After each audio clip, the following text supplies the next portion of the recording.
of the public service document. So I'm going to give you a little time. It's going to appear on the screen and you can answer the click yes or no. So we're going to have about 15 seconds. Starting now.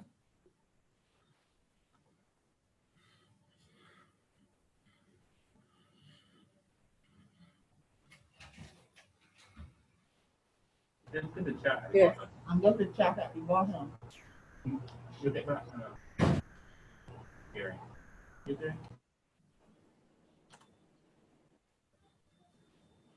Yes.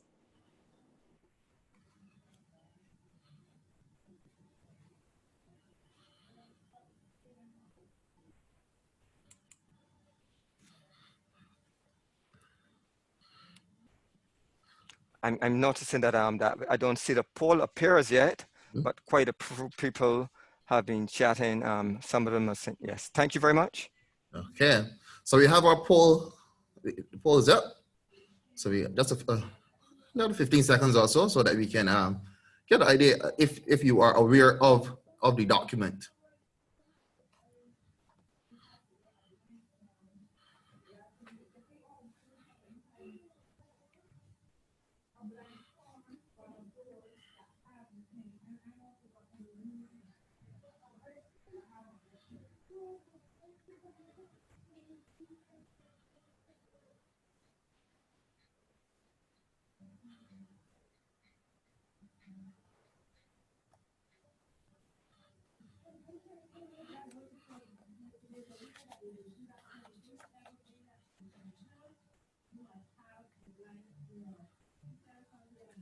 Okay, so the poll is in.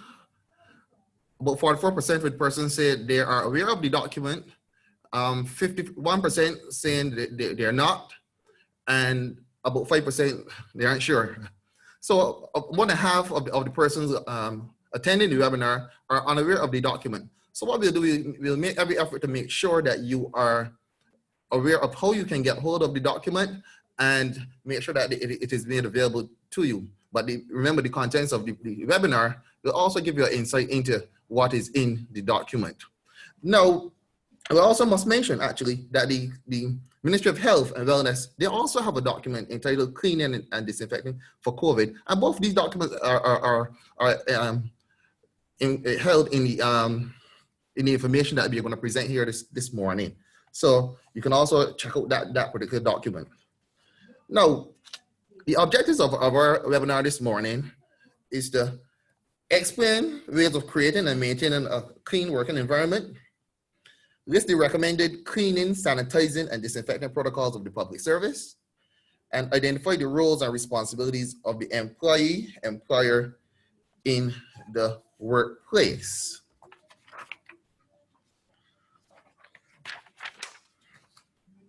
So, we're going to be using a number of terms as we go along.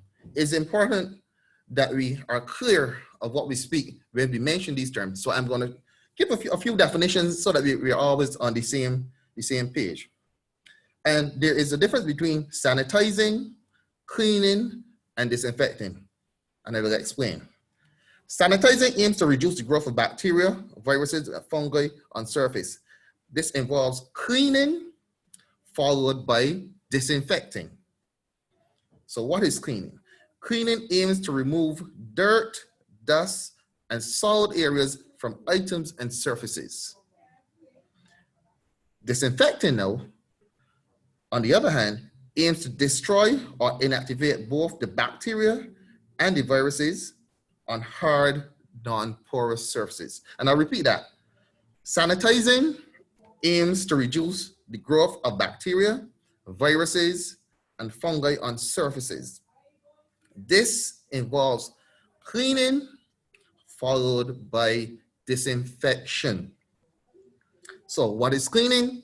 Cleaning aims to remove dirt, dust, and solid areas from items and surfaces. Disinfecting, on the other hand, aims to destroy or inactivate both the bacteria and the viruses, whether it be influenza or whatever type of virus, on hard, non-porous surfaces. Cleaning is the process of removing unwanted substances such as dirt, grime, infectious agents, contaminants, and other impurities from objects or even the environment. Cleaning occurs in many different contexts. Now, creating and maintaining a clean environment requires the incorporation of two types of cleaning. And pay special attention to the word that I used just now, maintaining, right? So we are looking at two things, the general cleaning and the routine environmental cleaning.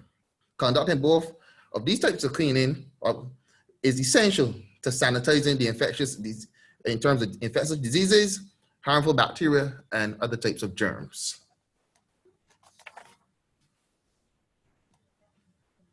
So let's take it one by one. Let's look at general cleaning. A general cleaning involves the use of soap or adequate detergent to remove all dirt, grime, soil areas, and germs from all the surfaces that exist within an environment. The use of soap or an adequate detergent to remove all dirt, grime from soil areas, and also germs from all the surfaces that exist in an environment. And there are many surfaces, as you know, in our environment. Once this is finished, it should be followed by a process of disinfection. Disinfection process should only utilize an approved agent to kill remove any remaining germs. And it has to be of the type that it kills the germ that you are dealing with, okay? A general cleaning encompasses cleaning of the entire workspace. Disinfection products contain an active ingredient called quaternary ammonia are recommended in addition to other products that contain the active ingredient ethanol, isopropanol, and hydrogen peroxide. But when you're going through your general cleaning, you don't want to be using the alcohol or the ethanol at that point. It is important that you choose the cleaning and disinfecting products that would do that for you. You don't want to be using, as I said, the alcohol at that point. So that is your general cleaning. Let's look at your routine cleaning and where this needs to be done and when this needs to be done. Routine environmental cleaning can be examined based on the frequency of interaction with different surfaces. As you know, there are places that we touch on a very frequent basis. Sometimes some places where we touch them generally, and some places that we touch in a seldom way. So we're looking at from that perspective, frequently touched surfaces, generally touched surfaces, and then those seldom touched surfaces. So let's look at those frequently touched surfaces. You're looking at your handrails, your doorknobs, your light switches, your tabletops, your counters, desks, and even your elevator buttons. So these are areas that are open to the general public, to all the persons within a workspace. They come in, first thing you got to do, maybe you get on the elevator, you need to press the buttons. If you decide you're going to stay fit and you decide you're going to take the stairs, it is important that you use the handrail, which even though in this environment now, you find that persons are very timid about using the handrails, and with good reason. On entering the building, you have to touch the doorknobs. If the area is not lit, then you need to turn on the light switches. So we're looking at these areas as frequently touched areas, right? If they're touch screens, some persons have the technology that they may have keypads that they need to place their finger on or maybe punch in a number to enter the building. So those are some of your frequently touched areas. Let's look at the electronic items. You may have a printer, a scanner, photocopier, a shredder in your office that is there for everyone to use. So those are also frequently touched areas because persons will be going frequently to these areas, printing items, having items shredded, or maybe photocopying. So these also would fall into the category of frequently touched surfaces, the buttons on, especially the buttons and the keypad area on these items. And if you think about going into the bathroom area, there's going to be your faucets, your sinks, your counters, the toilets, especially the seats, the toilet handles, which are used for flushing, tissue, and also soap dispensers. So these are also would require, you know, a more frequent cleaning. What about your personal items? Maybe we could include your cell phone in this set of information. But it is sufficient to say that these surfaces should be cleaned at least twice daily with a multi-purpose detergent. While it is recommended to clean these types of surfaces twice daily, they should be cleaned more often as may be required if, for instance, the nature of the organization makes any of these areas an extreme high traffic area or causes them to be used more frequently than average. Then the frequency of the cleaning in these areas should be increased from twice daily to maybe more, 3 times, or maybe you need to be vigilant and identify, more vigilant actually, and identify the points where these areas would need to be cleaned. So that would be your frequently touched surfaces. Now let's look at the general surfaces. These are those which are not touched as often as those just mentioned, but which still need to be monitored and cleaned at least once daily, or even when visibly soiled.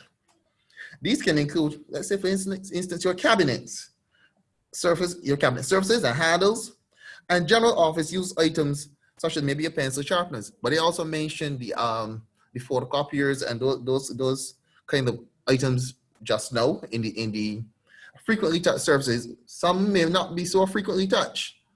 And again, your monitoring of your environment would tell you which category those class of items would fall into. But what happens at your desk, for instance? Because there's something that would be general to the office, and then something that would be put there for your personal use. Your computer, your keyboard, your mouse, your desktop, and your phone. And again, these items should be cleaned once a day. You come into the office and you start by wiping them down. If, for instance, then there is any sharing, then you may want to then go through a process of sanitizing once again.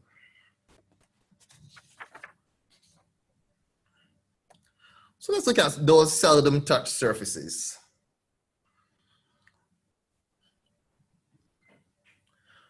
Walls, curtains, Venetian blinds, cubicle dividers, partitions, and ceilings would basically fall into this category of those seldom touched surfaces. Cleaning of these surfaces should be done every 2 to 3 days on spot clean if the necessity arises. But as you would understand, if these items are in areas, again, that are highly trafficked, then you may need to do some monitoring and identify if they need to be cleaned on a more seldom basis. If the partitions is in an area where persons are traveling constantly and they're touching this area constantly, then you may need to have a more frequent clean done of these surfaces. The floors provide a special case, actually. The cleaning and disinfecting of the floors is determined by the frequency and the type of traffic that you have. If you have a small staff who seldom move in and out of the office, you may not need to clean the floor as frequently as if you have a large staff who does the same. Or if you have a small staff who comes in, sits, and they don't go anywhere, then the movement is very infrequent. So the cleaning of the floor may not need to be as regular as the other circumstance. So again, the assessment of the movement of the persons is also important to identify how often that the floor needs to be cleaned. The other question also would be, what type of staff or what kind of traffic do you have? Are they causing the floor to be full of dirt and grime when they enter? Because they're coming from particular locations because of the nature of your business? Are they visiting areas where they are trafficking possible contaminants into the environment? Again, because of the nature of their business and then having to come to your business. So these are all things that you need to look into, especially when you are trying to determine the frequency of the cleaning that needs to be done.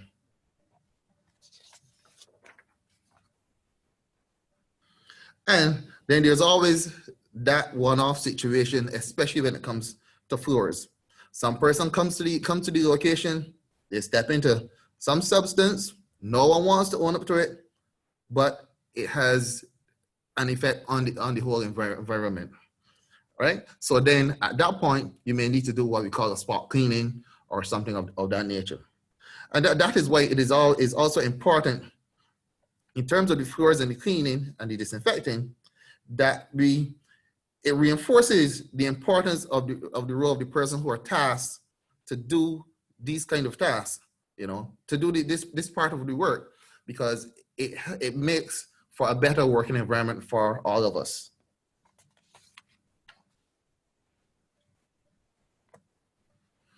So, routine environmental cleaning. Some of the key points that we need to look at. During routine environmental cleaning, there are some points to which you should adhere and pay special attention. After cleaning and disinfecting should be applied using a damp cloth. The cloth should be wiped, and the area should be wiped, the surface should be wiped, and then allowed to dry. So you have a damp cloth and you're wiping the area, and you're disinfecting the area, and then you are allowing it to dry.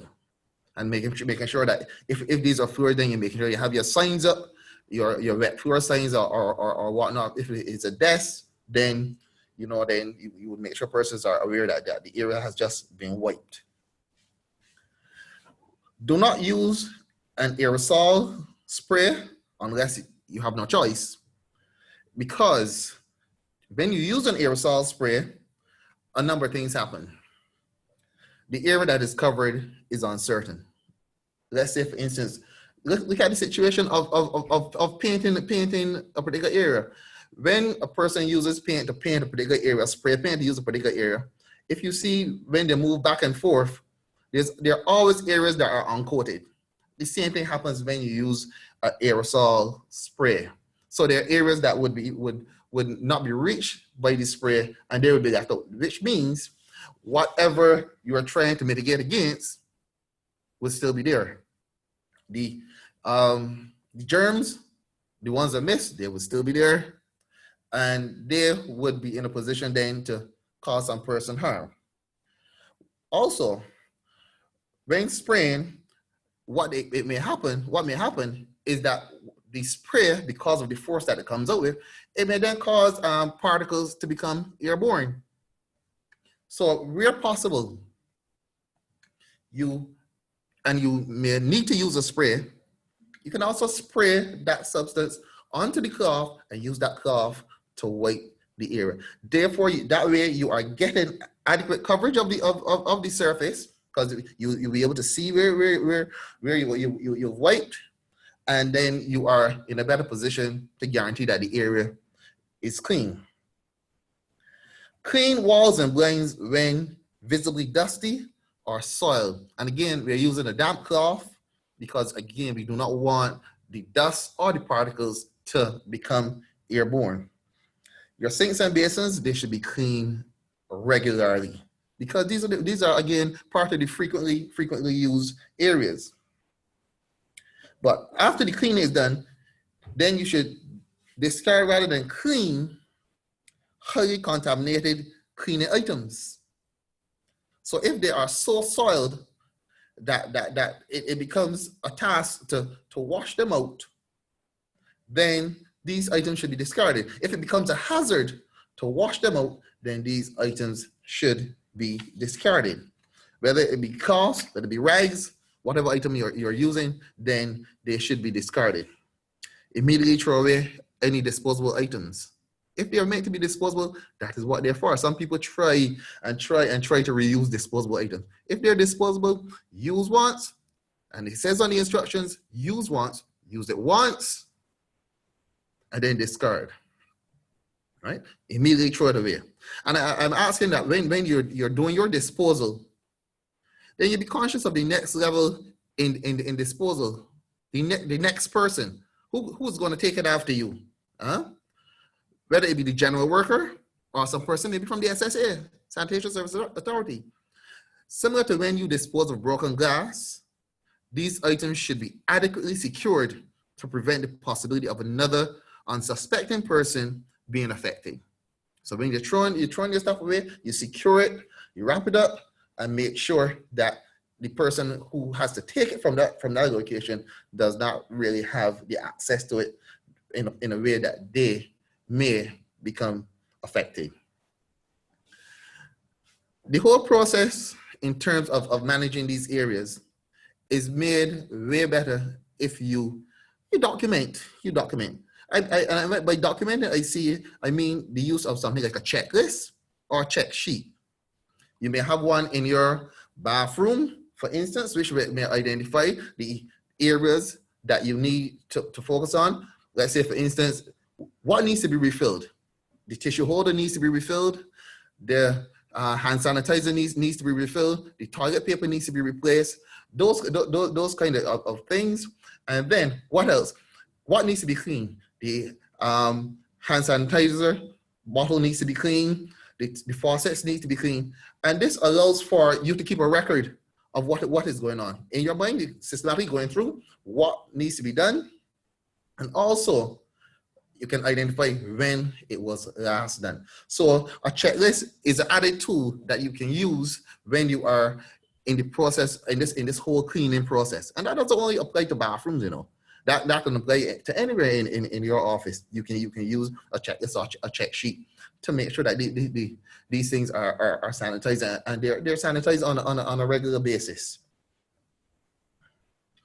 Persons must also remember that after going through these processes of sanitizing, then they must wash their hands frequently, especially including where you're emptying waste baskets and carrying out unclean items, or even when you're carrying out your cleaning functions. When you're finished, you need to wash your hands thoroughly and ensure that you go through the process as the younger ones are telling us now.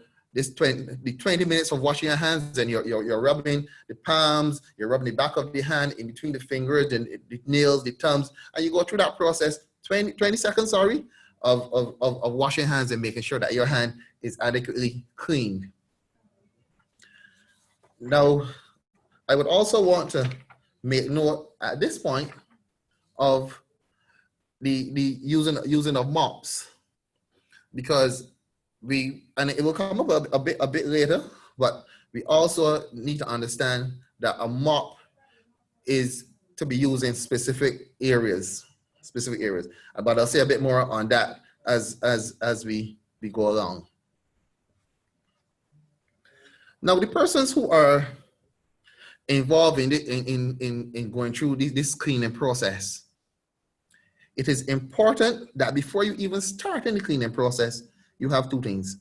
You have information, and we'll get to what information you need a little bit later, but you should be adequately protected in terms of what you wear while you are doing these cleaning processes. What PPE, or personal protective equipment, that you will need to utilize when you are going through this cleaning process. Housekeeping staff are generally required to wear some form of protective clothing, whether it be an apron, whether it be a gown, a uniform, whatnot. Disposable gloves are a must, and adequate footwear also is also very important during this process when you're cleaning and disinfecting areas. It is important that the supervisors of these persons carry out the necessary risk assessment and inform them of the need to be reading the labels to identify the type of PPE that is necessary for the task that they're being asked to do, especially if chemical use is involved. Additional personal protective equipment might be required based on the cleaning or the disinfecting product which is being used and whether there is a risk of splash, because then you may need to employ maybe goggles or maybe a face shield.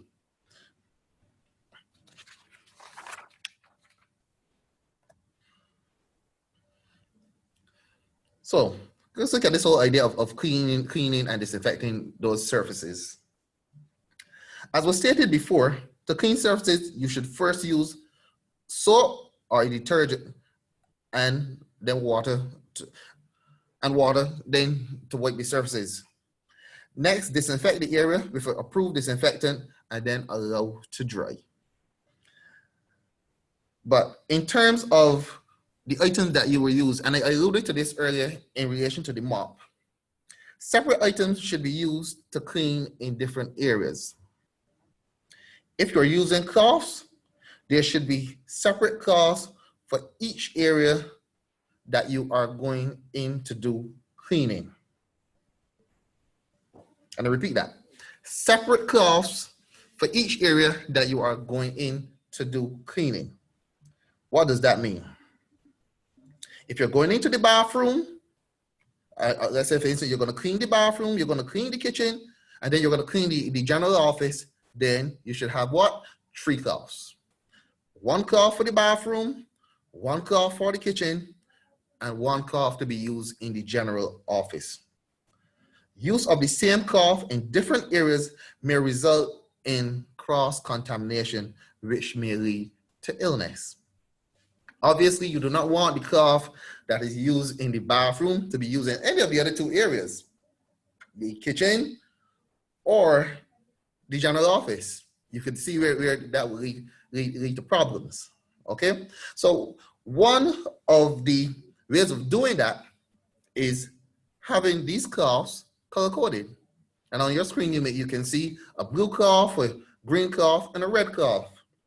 And you can choose which color is best suited for which area. Some persons would have their preferences, but you can decide that let's say the blue cloth is very relevant to use in the bathroom.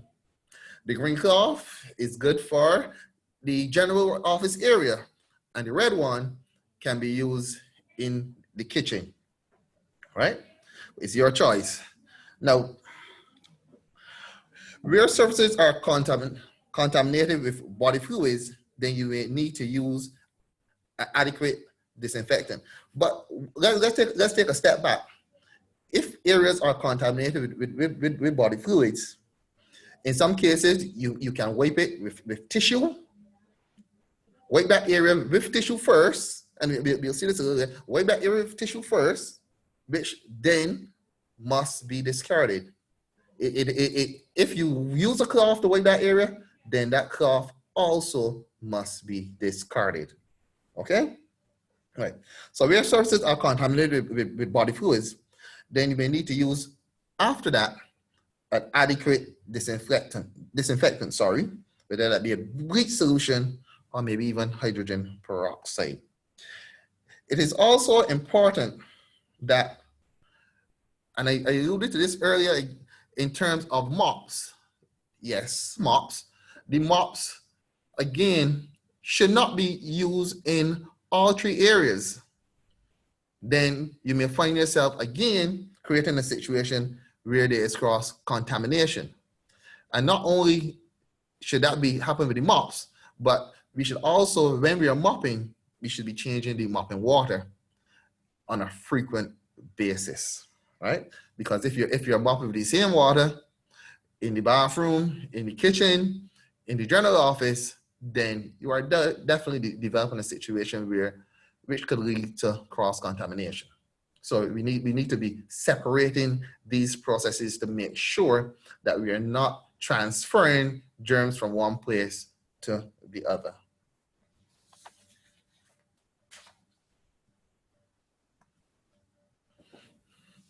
I would have mentioned earlier the whole idea of getting information on products that you may be asked to use when doing your cleaning and disinfecting.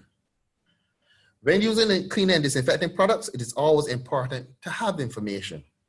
You should always read and follow the instructions on the labels, or what is known as safety data sheets, SDS, or you may find them referred to also as material safety data sheets, to ensure that you are adequately advised and adequately protected. And I'll repeat that.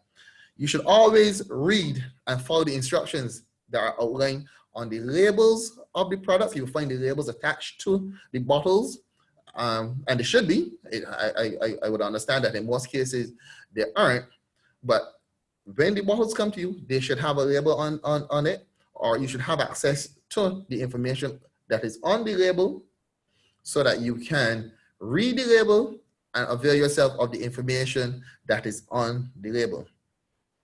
Now, within any environment where chemicals are brought, there is something called a safety data sheet that should accompany those chemicals. Safety data sheet, or you may hear referred to as a material safety data sheet, SDS or MSDS. Anyone can go.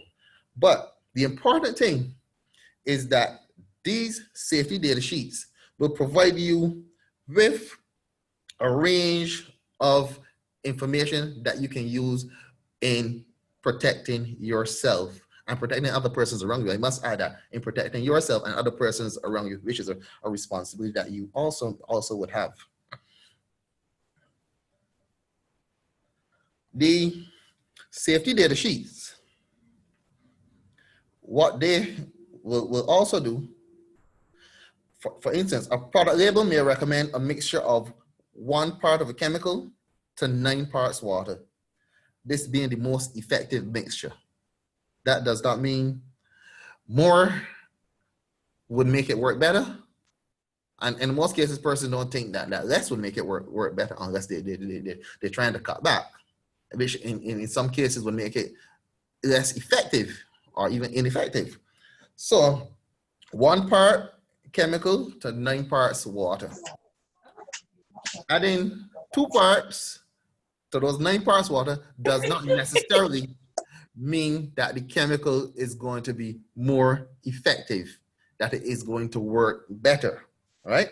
So you need to be following the instructions outlined on the labels of the particular chemical that you are using, what is outlined on the label, or what is outlined on the safety data sheet, or the material safety data sheet as it may become known. How long do you leave the substance on the surface? This is outlined on the label. 1 to 10 minutes. No more, no less. Less may mean that it wouldn't be as effective. More may mean it starts to destroy the surface that you are working on. You may find that you apply a substance to the surface and it tells you let it stay for 10 minutes. It stays for 10 minutes and it is fine. During the 11th minute, you may find that the surface starts to change color, starts to react with the chemical. So it is important that you also follow the instruction from a perspective of making sure that you preserve the surfaces and the equipment that you have. Now, in talking about these labels and these safety data sheets, there are another set of information that they would also provide for you. The label or the safety data sheet can provide information such as what PPE is necessary to work with the product. And remember, we talked before about getting information about the product that you're using and making sure that you are in a position to make sure that you are safe, you're working safely, and something telling you about where the PPE, what PPE you may need, safety data sheet, or your labels. So the safety data sheet is very good at telling you what PPE you may need while using this particular product. What safety precautions should you take while using this product? So you're looking at what you're wearing to protect yourself, but what else are you doing? What precautions should I be taking? Let's say, for instance, it may say that the area should be adequately ventilated. The area where you're working should be adequately ventilated. So if you are, for instance, working in a bathroom and there's a small bathroom, you may have the opportunity to open a window, which adds to the ventilation, and doesn't create what we call a confined space, right? It may say to you, do not mix this chemical with chemical X, because the mixing of these two chemicals may cause a problem, right? It may also inform you of, in the event that something goes wrong, what first aid information you need, what to do if the person becomes exposed to the chemical, what to do if you become exposed to the chemical. If it gets on your skin, what to do? Do I rinse with water, or should I stay away from water? Do I put a cloth on it, or should I not touch it? Should I rub something on it, or should I not? All of this information is contained again in your safety data sheets and in some labels. But I would advise you to go for deeper information. Always go to your safety data sheet. It provides a lot more information. The labels would usually provide a short snippet of the information, but the material safety data sheet or the safety data sheet would always go a bit deeper. And when you're using products, I mean, you should always check for expiration dates, making sure that the product is good, because some products may pass the expiration date, may become actually dangerous. Some products past the expiration date may be ineffective. So if the expiration date has gone, then you have no reason to have that chemical in your workspace. As I said, if the expiration date is gone, then you may be cleaning and believe that you're doing a great job, believing that you're being effective in making sure that the workplace is healthy and safe. But because you're using a chemical that has been past its expiration date, then you may not be doing anything at all. Okay? Then if it is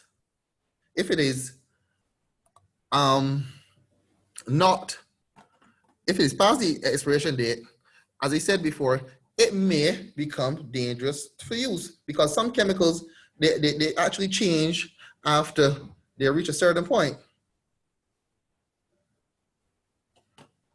No.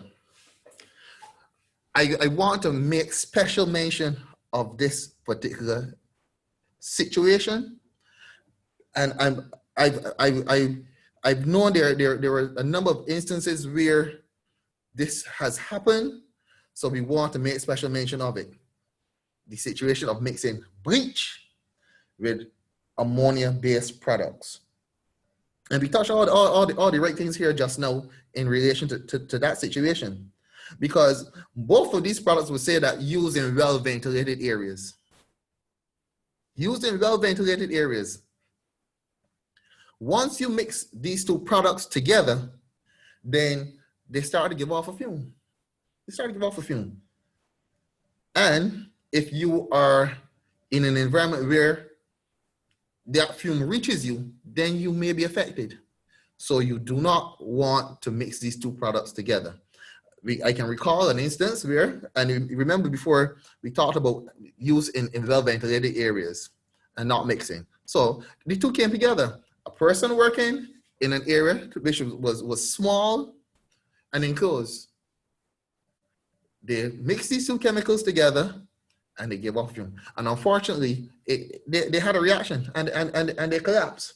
So it is very important that when you are using these products, you use them separately.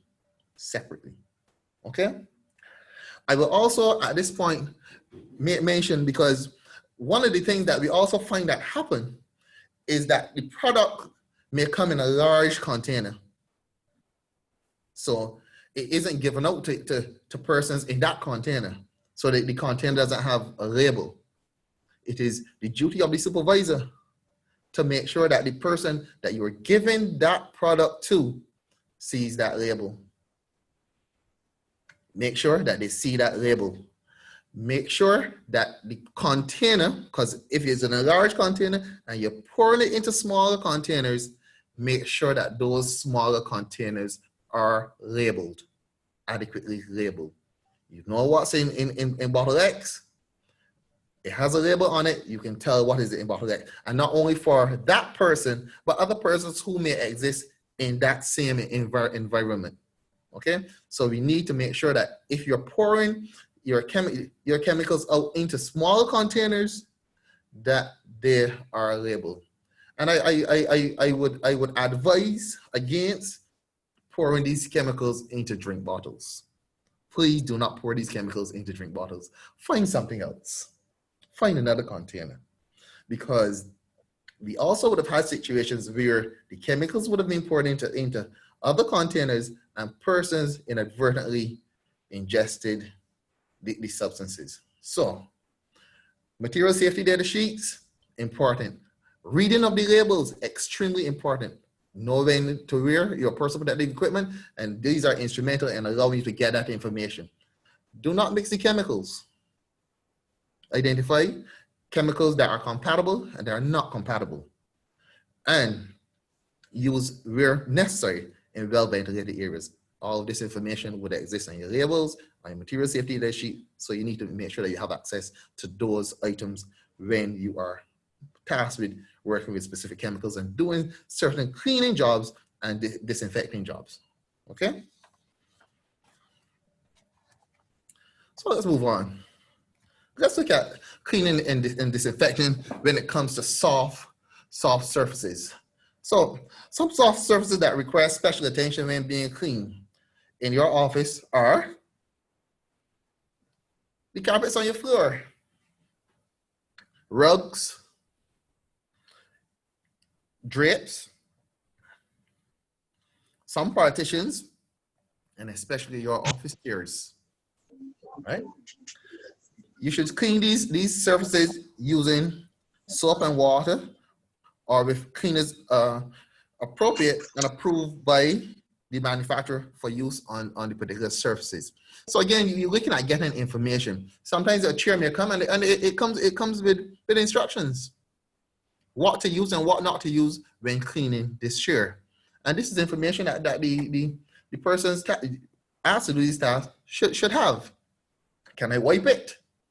Can I spray on it? What can I do? You know, so it is important that they have this information at hand so that they can adequately clean these different surfaces.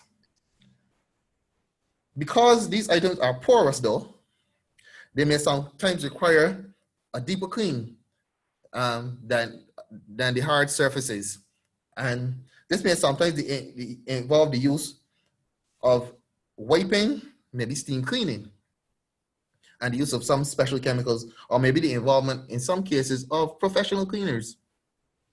Yes, you may need to bring in a person who, unless your office has its own steam cleaner, you may need to bring in a person who can do the necessary steam cleaning of these soft surfaces.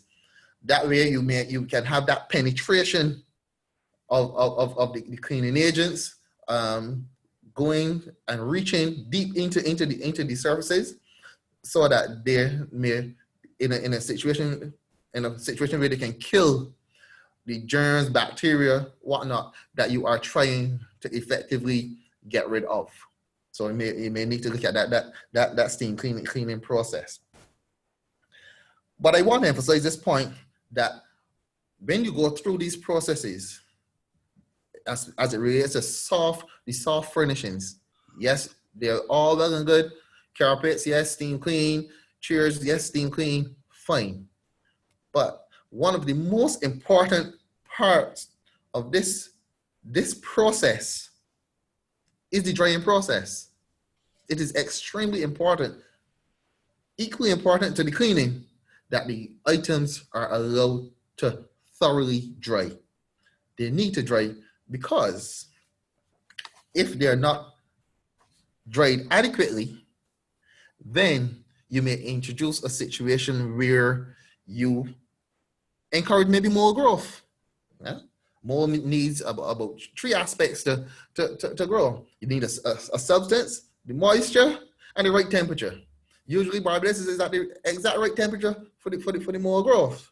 So once you have that moisture, then you have the potential for more growth. So it's extremely important that when you're dealing with your soft furnishings, when you're cleaning your soft furnishings, that you make sure that they are thoroughly dried after the process.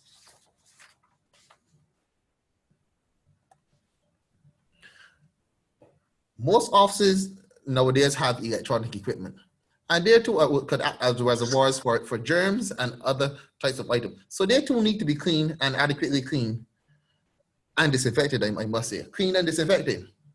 Now, for electronics such as tablets, touch screens, keyboards, you must follow the manufacturer's instructions for cleaning. So in every case, you need to have that information. How is this clean? What process should you? But in most of the information that's provided to you, it can tell you areas that you should avoid, and this is extremely important. Which area should I clean, and which area I should avoid? Now, the cleaning and disinfecting can be done with the use of maybe alcohol-based wipes, which contain at least 70% alcohol. And then the surface would be allowed to thoroughly dry afterwards. You do not want to introduce excess liquid to these type of pieces of equipment. As the old adage says, water and electricity do not mix. And the same for most liquids. They do not mix. So unless you want to have a problem, damp but not wet is better. Be cautious when cleaning these electronic surfaces, as they may also pose the risk of electronic shock, and they in most cases they're fragile. So you need to have the information. You need to have the right substance to do your cleaning and disinfecting, so that you don't end up maybe turning the color of the screen or something like that. So again, information is extremely important. And where possible, if this equipment can be removed from the power source while you are doing the cleaning, then I would encourage you to do so. Nobody wants to really receive an electric shock. So stay away from live power or live areas of the equipment as far as possible. Now, the situation may arise, or on occasion, you may have to clean an area in which sick persons have been or still are. And we have to start by first saying, first and foremost, you must protect yourself. You must protect yourself. So if you're going into an area where a person is sick, or a person that was sick was in that area, the first thing you need to do is to protect yourself. So you ask yourself, what PPE, personal protective equipment, do I need? Do I need a face shield? Do I need a mask?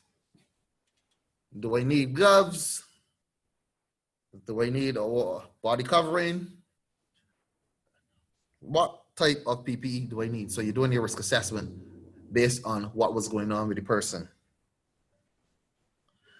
Wherever possible, the area that the person is occupying or has occupied should be isolated before the cleaning is done. It should be isolated, because you don't want persons going who don't need to be in that area going into that area. You don't want persons who are unprotected going into that area, and persons who may be affected, you don't want them going into that area. So the area should be isolated or closed off. If there's a possibility that that particular area has a window that can open the outside, then you open that window, because again, you want to increase the ventilation in that area. You want to increase the circulation of air in that area. And when you go into that area, let's say for instance, then you have maybe a spill of blood or spill of a substance. Wipe the spill as much as possible with a paper towel. Again, then adequately discard. then you may want, for instance, to get or pour a bleach solution, 1 part bleach to 9 parts water onto the contaminated areas. Or you may want to use that to wipe those surfaces. Let that solution remain on the contaminated surfaces for a minimum of maybe 20 minutes. And you either wipe it then again, or you leave it to air dry.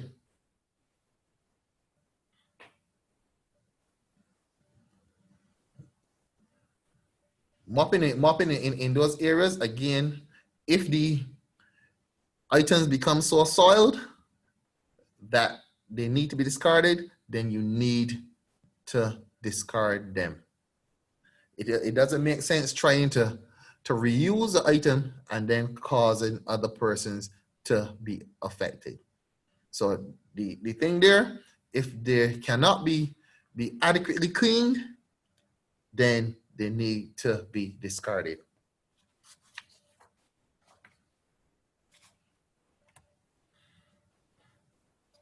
So again, you need to clean and disinfect all areas used by sick persons, such as offices, bathrooms, common areas, and share the electronic equipment like tablets, touch screens, keyboards, and such like.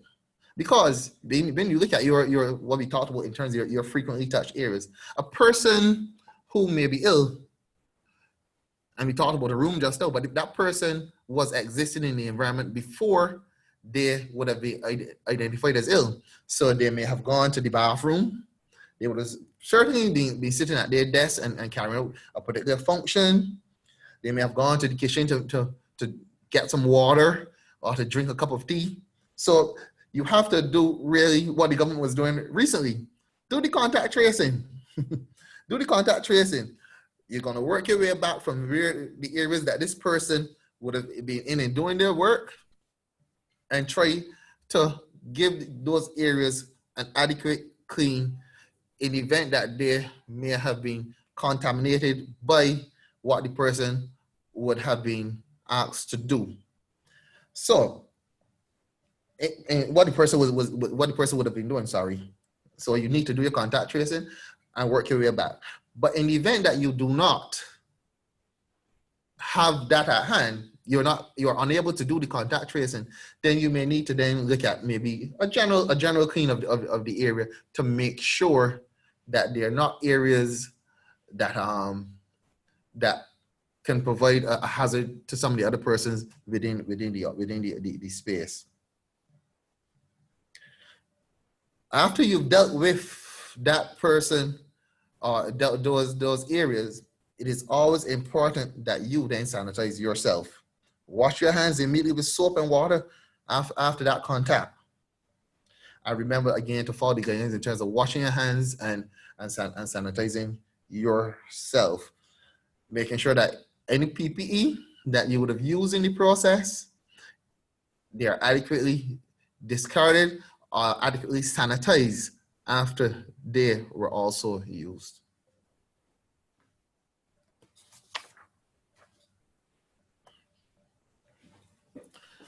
Now, in every workplace, there are a number of roles and responsibilities given to persons.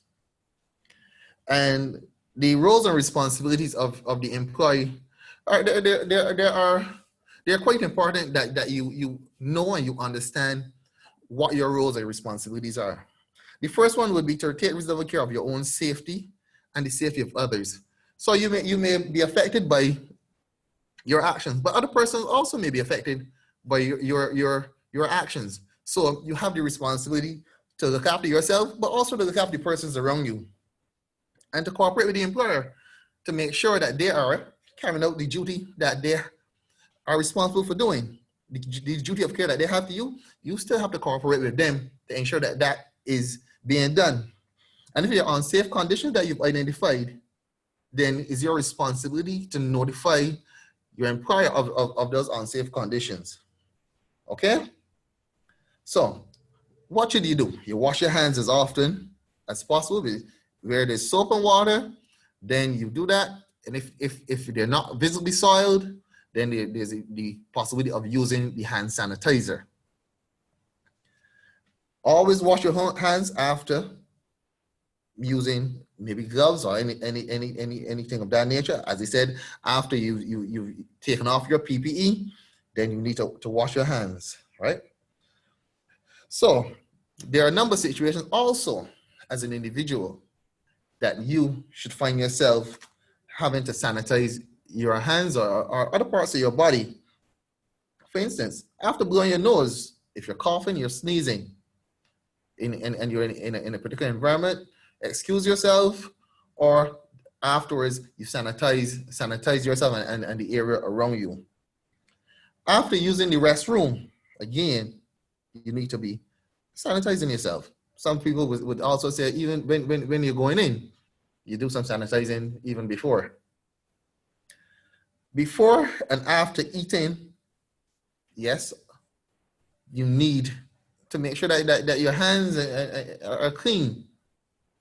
If you are in a situation where you have to be preparing food, then obviously you have to sanitize yourself and also the areas where you're going to work before you go into the process of preparing any meals.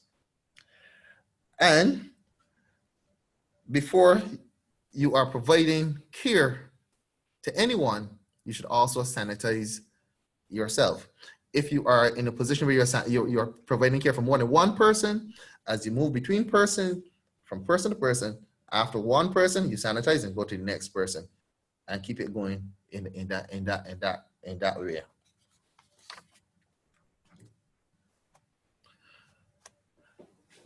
Similar to the responsibilities of the employee, the employer has their own responsibilities, as I mentioned before. And I'll just mention a few: the provision and the maintenance of a safe workplace. And this word maintenance again raises its head because I find that is one of the areas where we're inconsistent. Maintenance is important. Maintaining the systems, maintaining the processes, maintaining the equipment. And I find that is one of the areas where we seldom fall down.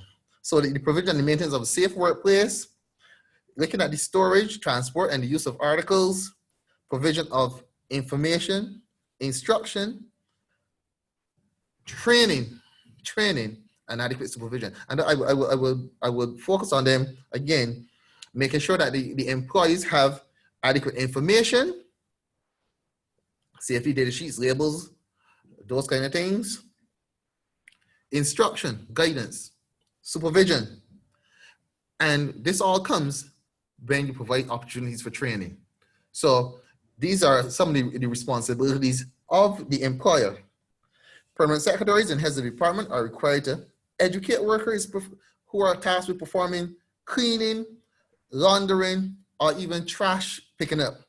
And you need to make sure that they recognize that there are risks that exist in doing these processes. Provide adequate instruction on what to do, and if they develop symptoms of any illness, and develop policies for workers' protection within the workspace. Again, provide the training that is necessary. The training that is provided should include what PPE is necessary, how to properly put it on, how to properly take it off, which is an extremely important part of the whole process, and how to properly dispose of PPE that has been used. So all of this is information that the heads of departments, the permanent secretaries, the supervisors of persons who are tasked with these kind of jobs need to be making sure that they have the correct information and they are aware of how to protect themselves.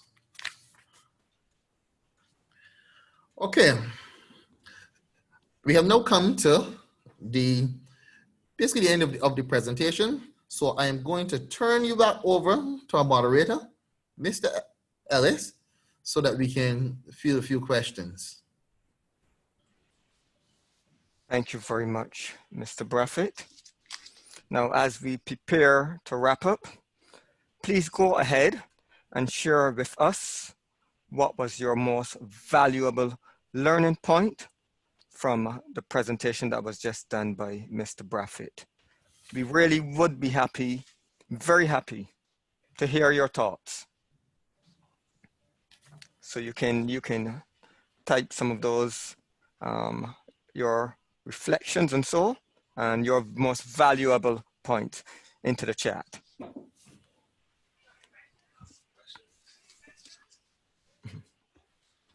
What I'm noticing here, Darren, Yes. one of the questions, what about asthmatics who are triggered by some agents?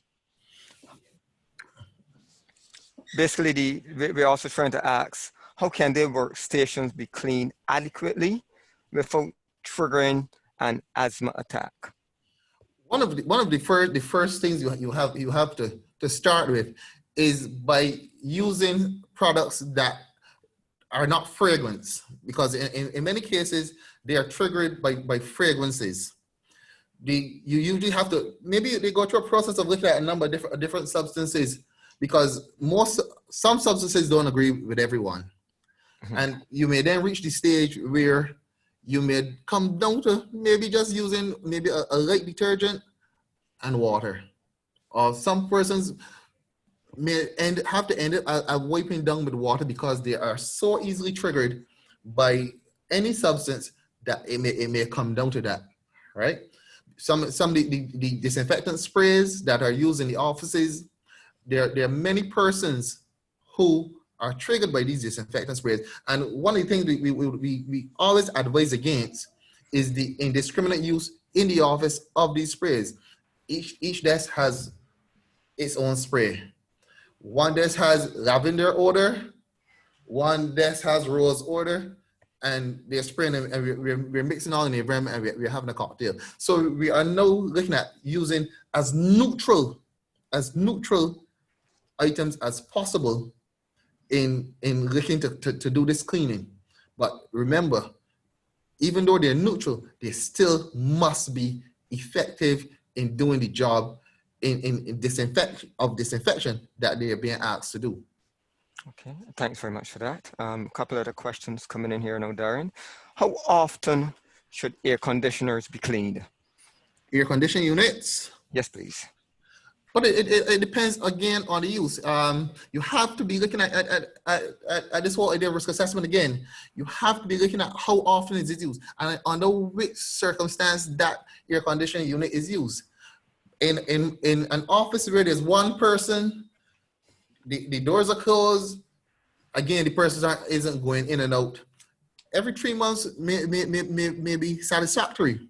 But again, if you're having lots of traffic, you have maybe lots of boxes in your area, you have lots of files in your area, lots of exposed files, then you need to be looking at cleaning that on a more regular basis. Okay, great. Another question here, and it relates to mold.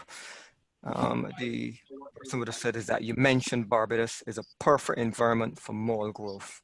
Yeah. How can an office environment help deter its growth outside of cleaning and sanitation?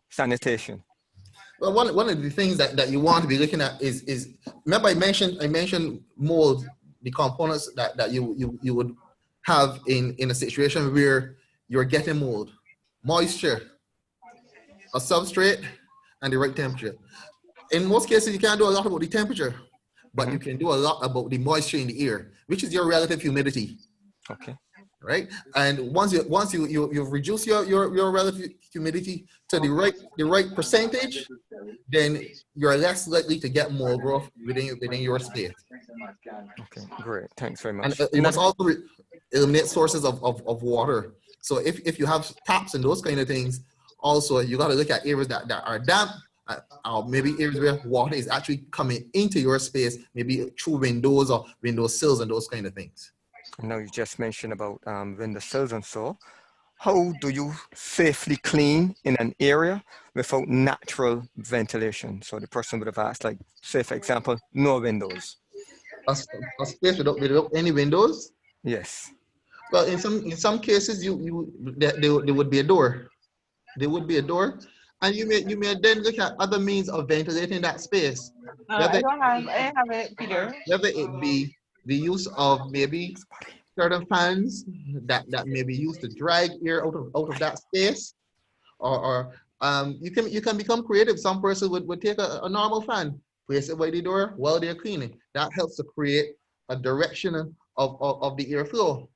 So you have to be creative in how you're going to do things. Again, but you also have to be looking at doing your risk assessment and getting persons involved who have different ideas so that you can effectively do the cleaning of these spaces. Okay, a couple other questions here. What should you do if you have only been provided with disinfectant spray? How do you safely clean? Well, I think then you need to go back to your supervisor and speak to the supervisor based on the knowledge that you've gathered here. You've seen that there are different aspects in terms of what you need to do to clean and disinfect. So just being provided with disinfectant spray may not be an adequate situation. But again, it depends on the areas that you have and where you're doing your cleaning. Okay, great. And again, can hydrogen peroxide be used rather than bleach?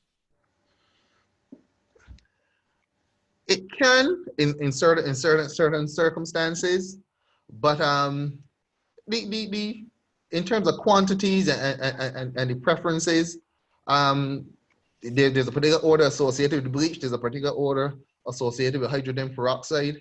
And depends on what you are trying to disinfect against. Then you have to look at and see where each one is more applicable. But if, let's say, for instance, with blood, for sure, yes, you can do that. Okay, thanks very much. Just one final question here now. Why is the frequency of the cleaning of floors not in sync with cleaning of frequently used surfaces, as it is a point of contact for germs too? Well, as I would have mentioned, the floors provide a special circumstance. So it depends on your traffic. Cleaning the floor depends on your traffic. It isn't that it is a frequently is not a frequently used surface, because it is. So if you have an office where you have one person coming in every now and then, there isn't that need to be doing that clean that often. You may be doing, you may be just be wasting the products that are used for cleaning. But if you have a large number of traffic, then obviously the floor becomes a frequently used area. So that should be cleaned on a more frequent basis. But again, you have to look at what is going on within your environment. Thank you very much, Darren. Colleagues, that is all the time we have for our webinar today.